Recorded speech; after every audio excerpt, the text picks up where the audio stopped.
in case if you want to put a timer switch in water pump for any water pump. I am using this timer switch for irrigation pump here, as you can see. So we take a wire, the wire is coming to the connector, this magnet connector. This wire we can use to the timer switch.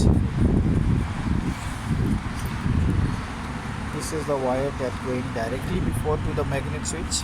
So now this wire we use for timer switch here input, as you can see, 220 volt, and this is the neutral coming from breaker, circuit breaker from here.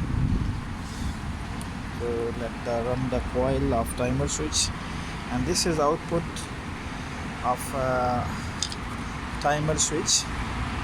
You can give set to motor also on this timer switch. This EH110 by hager, and this is to I put the output on 2. So as you can see, we can adjust the time when it will be run. You see it works down, and then we spike put it up, so it will close after 15 seconds. We can adjust as we do it. Thank you so much.